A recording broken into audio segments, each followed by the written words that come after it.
The end of another long week is here. That means it's time for the Left of Lansing Friday Short with Pat Johnston. Here's the Friday Short for March 13th of 2026. The Detroit News is Nolan Finley just couldn't help himself as he waited approximately hours after the attack on the Temple Israel Synagogue in West Bloomfield on Thursday to argue how criticizing Israel's genocidal right-wing government is anti-Semitic. Now, you're seeing similar arguments throughout the corporate media and MAGA social media land. Whenever any violence is perpetrated by anyone with an Arab-sounding name, the MAGA world spins out of control. Whereas when a MAGA person or people commit violence, well, then they had something mentally wrong with them, and so we're not supposed to pay any attention to them. We witnessed thousands of the MAGA cult storm the U.S. Capitol building in January 2025, where cops were beaten, the building was vandalized, and congressional members had to scurry to safety. Which then leads a thinking person to conclude that if all of those January 6th insurrectionists were indeed mentally ill, then I guess that doesn't speak well of the entire MAGA cult. The attack by 41-year-old Ayman Ghazali of Dearborn Heights, who was killed right after he rammed his truck into the synagogue, was indeed anti-Semitic because he took it upon himself to lump an entire group of people together and blame them for the actions of Israel's right-wing corrupt genocidal government. Thankfully, he was shot and killed before he could inflict any harm and violence on the 100-plus children who were inside for school or daycare. Ghazali was an immigrant from Lebanon who became a U.S. citizen and worked as a manager in a Dearborn Heights restaurant. According to the Detroit Free Press, his neighbor described him as the best neighbor, always quiet, a hard worker. He was always pleasant. Everyone liked him. Sounds kind of similar to those countless testimonials we hear from those who knew mass shooters before they actually did the mass shooting, doesn't it?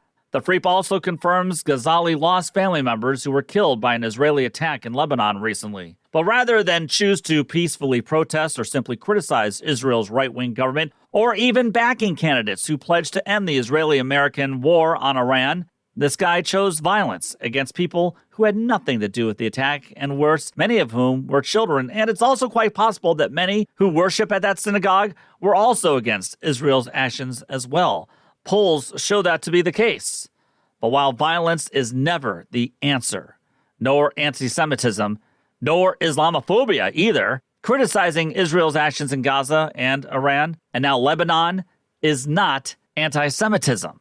It does not make one an anti-Semite. It's using our voice as Americans to hold those accountable for unjust violence and wars. Criticizing and holding those accountable and protesting, yeah, that's as American as apple pie. Now, the Detroit News' Nolan Finley claims that attacking Israel and I suppose criticizing the politicians who accept thousands of dollars from right-wing Israeli political action committees like AIPAC makes one an anti-Semite. Finley decides to criticize everyone on both sides of the aisle. First, he gives cursory criticism on right-wingers like podcaster Tucker Carlson, who recently gave a tepid interview with the popular anti-Semitic podcaster named Nick Fuentes. And strangely enough, Finley didn't bring up that interview. Finley did highlight, however, how Tucker Carlson has been critical of Israeli leader Benjamin Netanyahu for, as Carlson has argued, basically leading this war in Iran, and for dear leader Trump on being a good boy and following Netanyahu's commands. Well, saying that a foreign government has significant power in American foreign policy, I'm sorry, it does not make one an anti-Semite. It's pointing out a fact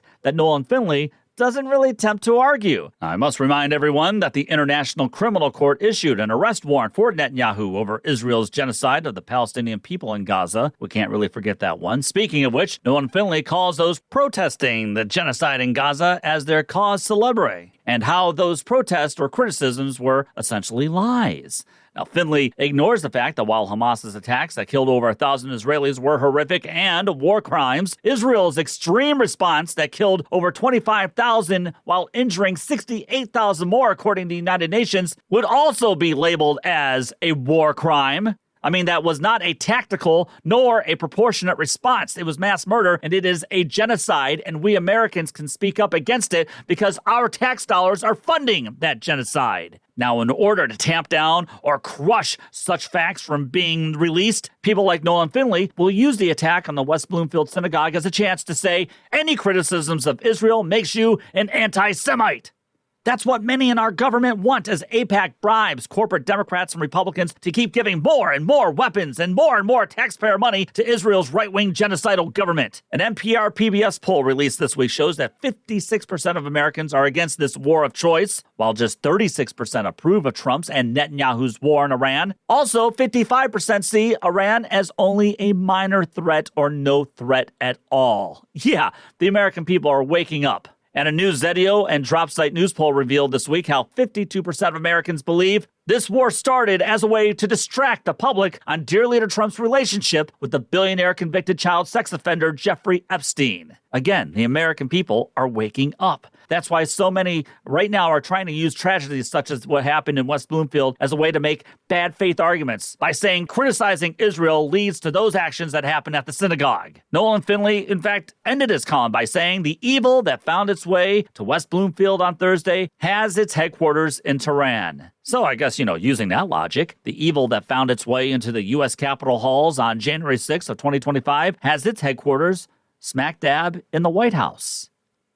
Those protecting Israel's right-wing government and telling us to sit down and shut up while we funnel billions and billions of dollars to fight Israel's wars are telling us that we have no say in our government. And that gives you insight in how they view the working class that is so far experiencing a sinking economy. While AI is taking over their jobs, poor healthcare coverage continues, we experience rising energy costs and stagnant wages. You're expected to just sit down and say, please give Israel and our defense contractors billions and billions of our dollars while we suffer here in America.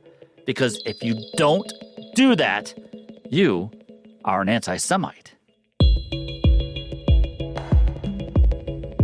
leftoflansing@gmail.com is the best way to reach me. Follow me on the socials, subscribe to the show on the YouTube, and subscribe and give a good 5-star review of Michigan's premier progressive podcast. Please visit patreon.com/leftoflansing and consider a small donation to the show. Take the battle to them.